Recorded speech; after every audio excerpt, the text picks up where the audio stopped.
1 अप्रैल 2024 यानी कि नई फाइनेंशियल ईयर की शुरुआत होने पर इनकम टैक्स डिपार्टमेंट की तरफ से इनकम टैक्स के रूल में बहुत सारे नए नए छोटे छोटे चेंजेस कर दिए हैं। और इन चेंजेस के बारे में अगर आप एक सेलेक्ट क्लास है यानी कि एक सेलेक्ट पीपल है जहां पर आपको इनकम टैक्स पे करना पड़ता है, या फिर अगर आप एक इनकम टैक्स पेयर नहीं भी है फिर भी आपको इन रूल्स के बारे में जानना जरूरी है। अगर नहीं जानेंगे तो आपको फ्यूचर में काफ़ी भारी नुकसान का सामना करना पड़ सकता है। आज की वीडियो में मैं इन्हीं छोटी छोटी जो नए चेंजेस किए गए हैं इसके बारे में आपको पूरी की पूरी डिटेल में इंफॉर्मेशन दे दूंगा, जिसके बाद आपको आपकी जो टैक्स रिटर्न है उसे फाइल करने में काफ़ी ज़्यादा आसानी हो जाएगी। या फिर अगर आप एक इनकम टैक्स पेयर नहीं है फिर भी आपको आपकी जो टैक्स प्लानिंग है उसे करने में काफ़ी ज़्यादा आसानी हो सकती है। नमस्कार दोस्तों, मैं हूँ विराज और आपका स्वागत है मेरे चैनल विराज की बातें में। तो चलिए आज की वीडियो को फटाफट शुरू करते हैं। अब यहाँ पर अगर हम देखें जो पहला चेंज हुआ है वो चेंज किया गया है choose between the old and new tax regime. इसका मतलब ये हुआ अब से अगर आप जब भी अपनी टैक्स रिटर्न फाइल को सबमिट करते हैं तो आपको आपसे चूज करना पड़ेगा आप ओल्ड टैक्स रिजीम के तहत या फिर न्यू टैक्स रिजीम के तहत अपनी टैक्स रिटर्न फाइल को सबमिट करना चाहते हैं। अगर आप सिलेक्ट नहीं करते हैं तो जो नई टैक्स रिजीम है वो as a default tax regime 1 अप्रैल 2024 से हर टैक्स पेयर के लिए एक्टिवेट कर दिया गया है। तो आपको जब भी आप अपने टैक्स रिटर्न फाइल को सबमिट करेंगे तो उस समय आप सिलेक्ट कर लीजिएगा आपको कौन से टैक्स रिजीम चाहिए, ओल्ड टैक्स रिजीम या फिर न्यू टैक्स रिजीम, क्योंकि दोनों के ही अलग अलग फ़ायदे हैं जो मैं इस वीडियो के आगे में आपको बताने जा रहा हूँ। अब जो दूसरी चेंज हुई है जिसके बारे में आपको जानना जरूरी है वो है basic exemption limit in old and new tax limit. इसका मतलब ये हुआ अगर आप एक ओल्ड टैक्स रिजीम या फिर न्यू टैक्स रिजीम को सिलेक्ट करते हैं तो इन दोनों ही टैक्स रिजीम के अंदर आपको क्या क्या बेसिक टैक्स एग्जेम्पशन मिल जाती है। अब सबसे पहले जान लेते हैं ओल्ड टैक्स रिजीम के तहत हमें क्या क्या बेसिक टैक्स एग्जेम्पशन मिल जाती है। अब अगर हम ओल्ड टैक्स रिजीम की बातें करें तो ओल्ड टैक्स रिजीम के तहत जो 2.5 लाख रुपए तक तो हमें टैक्स पे नहीं करना पड़ता था।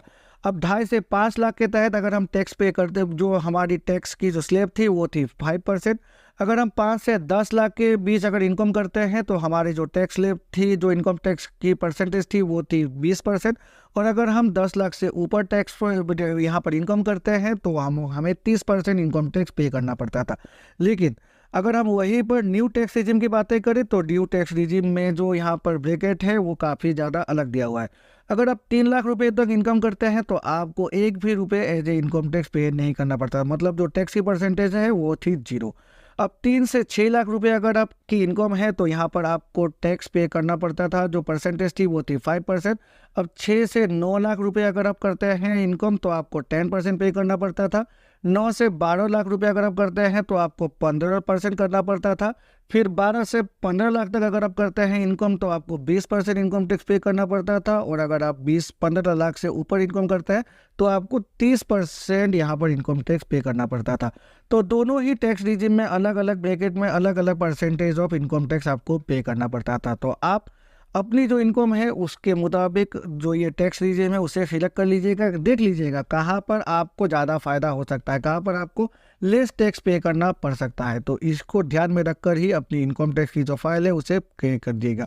अब अगर एग्जेम्पशन लिमिट की बातें करें तो एग्जेम्पशन लिमिट यहाँ पर अगर हम बातें करें ओल्ड टैक्स रिजीम की तो 2.5 लाख रुपए तक तो हमें एक भी रुपये इनकम टैक्स पे नहीं करना पड़ता था। और अगर हम एक सीनियर सिटीजन है तो उस सिचुएशन में हमें 3 लाख रुपए तक तो एक भी रुपये एज ए इनकम टैक्स पे नहीं करना पड़ता था। तो वहीं पर अगर हम बातें कर ले यहाँ पर ओल्ड टैक्स रिजीम की, न्यू टैक्स रिजीम की, तो न्यू टैक्स रिजीम के तहत हमें 3 लाख रुपए तक एक भी रुपये इनकम टैक्स पे नहीं करना पड़ता है, चाहे हम नॉन सीनियर सिटीजन हो या फिर सीनियर सिटीजन हो। और अगर हम ओवरऑल एग्जेम्पशन लिमिट की बातें करें तो ओवरऑल एग्जेम्पन लिमिट जो न्यू टैक्स रिजीम है उसके तहत 7 लाख रुपए है, यानी कि 7 लाख रुपए अगर हमारी ईयरली इनकम है तो हमें एक भी रुपये इनकम टैक्स पे नहीं करना पड़ेगा। और वहीं पर अगर हम ओल्ड टैक्स रिजीम की बातें करें तो ये जो एग्जेम्पशन लिमिट है ये 5 लाख रुपए रखी गई है। तो अगर हमारी 5 लाख रुपए इनकम है और हम रिटर्न फाइल करते हैं तो उस सिचुएशन में हमें एक भी रुपये इनकम टैक्स पे नहीं करना पड़ेगा। तो आप देख लीजिएगा आपकी जो ईयरली इनकम है वो कितनी है। अगर 5 लाख से नीचे है तो आप कोई भी टैक्स रिजीम सिलेक्ट कर सकते हैं, लेकिन अगर 5 लाख से ऊपर है और 7 लाख से नीचे है तो आप न्यू टैक्स, जो ये नई टैक्स रिजीम है उसे सिलेक्ट कीजिएगा, जिससे आपको एक भी रुपये टैक्स ना पे करना पड़े। तो नेक्स्ट चेंज है जिसको आपको ध्यान में रखना है वो है deduction and tax exemption available. अब यहाँ पर जैसे कि मैंने लास्ट पॉइंट में आपको बताया आपको कितने रुपए तक एक भी रुपये इनकम टैक्स पे नहीं करना पड़ेगा। लेकिन अगर न्यू टैक्स रिजीम और ओल्ड टैक्स रिजीम की बातें करें तो कुछ ऐसे डिडक्शन है जहाँ पर आपको टैक्स की रिबेट मिल जाती है। और ये जो टैक्स की रिबेट मिलती है, ये जो ओल्ड टैक्स रिजीम है, उस ओल्ड टैक्स रिजीम में ज़्यादा टैक्स की रिबेट मिलती है। अब अगर हम ओल्ड टैक्स रिजीम की बातें करें तो ओल्ड टैक्स रिजीम को अगर हम देखें तो ओल्ड टैक्स रिजीम के तहत हम तो 5 लाख रुपए तक एक भी रुपये हमें इनकम टैक्स पे नहीं करना पड़ेगा। साथ में अगर हम 80C के तहत कोई भी इन्वेस्टमेंट कर देते हैं, 80C के तहत बहुत सारी इन्वेस्टमेंट आ जाती है, पब्लिक प्रोविडेंट फंड की इन्वेस्टमेंट आ जाती है, NSC की इन्वेस्टमेंट आ जाती है, लाइफ इंश्योरेंस कंपनीज की जो प्रीमियम होती है उसकी इन्वेस्टमेंट आ जाती है। बहुत सारे ऐसे प्रोडक्ट हैं जो डायरेक्टली 80C के तहत हमें टैक्स की रिबेट दे देते हैं।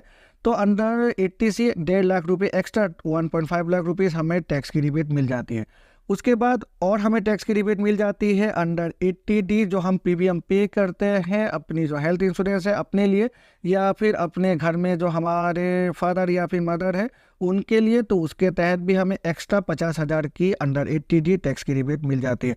उसके बाद 80CCD के तहत हमें फिर से अनदर 50,000 की टैक्स की रिबेट मिल जाती है, जो मिलती है नेशनल पेंशन सिस्टम यानी कि NPS में। अगर हम 50,000 रुपये की एडिशनल जो इन्वेस्टमेंट है वो कर देते हैं फाइनेंशियल ईयर में, तो 50,000 रुपये हमें एक्स्ट्रा और मिल जाते हैं।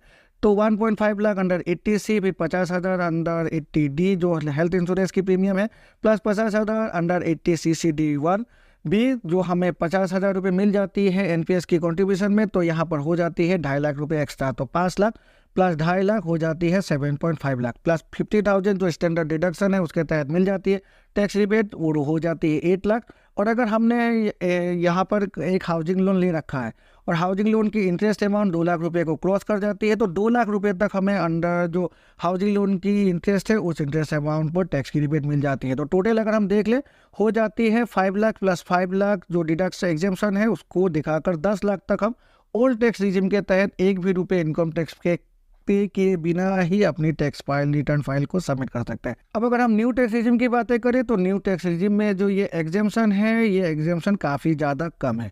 न्यू टैक्स रिजिम के तहत हमें किसी भी प्रकार की एग्जेम्पशन नहीं मिलती है। 80C के तहत हमें एग्जेम्पशन नहीं मिलती है, 80CCD के तहत भी नहीं मिलती है, 80D के तहत भी नहीं मिलती है, हाउसिंग लोन की इंटरेस्ट पर भी नहीं मिलती है। सिर्फ 2 ही हमें यहाँ पर एग्जेम्पशन मिल जाती है।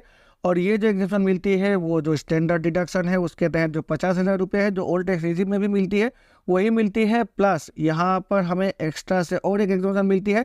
जो भी NPS की कंट्रीब्यूशन एम्प्लॉयर हमारे लिए करते हैं उस NPS की कंट्रीब्यूशन की फुल्ली हमें यहाँ पर एग्जेम्पशन मिल जाती है। तो अगर आप एक पेंशनर हैं तो पेंशनर को भी यहाँ पर एग्जेम्पशन मिलती है, जो उनकी स्टैंडर्ड डिडक्शन है 15,000 रुपये तक। इसके अलावा कुछ भी डिडक्शन नहीं मिलती है। 7 लाख रुपये तक तो हम इनकम टैक्स हमें पे नहीं करना है। प्लस यहाँ पर अगर हम देख ले तो 50,000 7.5 लाख और एम्प्लॉयर की कंट्रीब्यूशन भी अगर हम देखें तो कितनी होगी, मैक्सिमम टू मैक्सिमम 1 लाख होगी, तो 8.5 लाख तक ही हमें एग्जेम्पशन मिल जाती है यहाँ पर। तो अगर आप एक ऐसे व्यक्ति हैं जो हाउसिंग लोन जिन्होंने ले रखा है, जो 80C के तहत काफ़ी ज़्यादा इन्वेस्टमेंट जिन्होंने कर रखा है, PPF अकाउंट जिन्होंने खुलवा रखा है, हेल्थ इंश्योरेंस की प्रीमियम भी दे रहे हैं, तो जो ये ओल्ड टैक्स रिजिम है ये काफ़ी ज़्यादा आपके लिए फ़ायदेमंद है इन कंपेरिजन टू ओल्ड जो ये न्यू टैक्स रिजिम है इस न्यू टैक्स रिजिम के मुकाबले। नेक्स्ट जो इनकम टैक्स रूल है उसके हिसाब से file ITR on time to claim old tax regime benefit. अब अगर आप एक ऐसे व्यक्ति हैं जो ओल्ड टैक्स रिजिम के तहत अपनी टैक्स रिटर्न फाइल को सबमिट करना चाहते हैं, तो उसके लिए आपके लिए जो लास्ट डेट रखा गया है वो रखा गया है 31 जुलाई 2024। अब 31 जुलाई 2024 के बीच कोई भी व्यक्ति अपनी टैक्स रिटर्न फाइल को सबमिट करते हैं तो उनके पास 2 ऑप्शन मिल जाएगी, ओल्ड टैक्स रिजिम और न्यू टैक्स रिजिम दोनों को ही सिलेक्ट करने की उनके पास ऑप्शन आ जाएगी। आप अपनी सहूलियत के हिसाब से किसी भी टैक्स रिजिम को सिलेक्ट करके अपनी जो टैक्स रिटर्न फाइल है उसे सबमिट कर सकते हैं। लेकिन जैसे ही 31 जुलाई पार हो जाएगी और 1 अगस्त 2024 आ जाएगा उसके बाद ओल्ड टैक्स रिजिम को सिलेक्ट करने का ऑप्शन आपके पास नहीं रहेगा।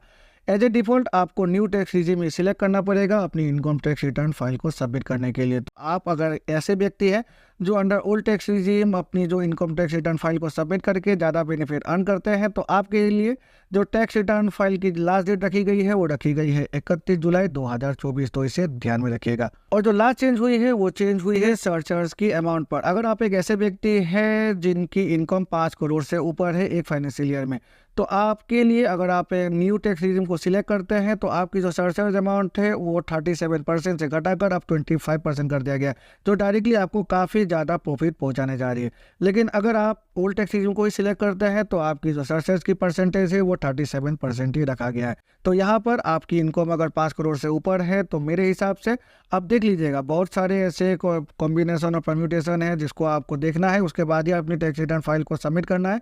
लेकिन यहाँ पे सरचार्ज की जो परसेंटेज है वो काफ़ी ज़्यादा, मतलब 12% घटा दिया गया है न्यू टैक्स रिजिम में। तो मेनली यही कुछ छोटे छोटे चेंजेस किए गए हैं इनकम टैक्स रूल में, जो डायरेक्टली या इनडायरेक्टली हम सभी को, चाहे हम इनकम टैक्स रिटर्न फाइल करते हो या फिर नहीं करते हो, हम सभी को इफेक्ट करने जा रही है 1 अप्रैल 2024 के बाद। आशा है इस वीडियो को देखकर आपको कुछ नया इन्फॉर्मेशन मिला होगा, और अगर मिला है तो मेरे चैनल को लाइक और सब्सक्राइब करें।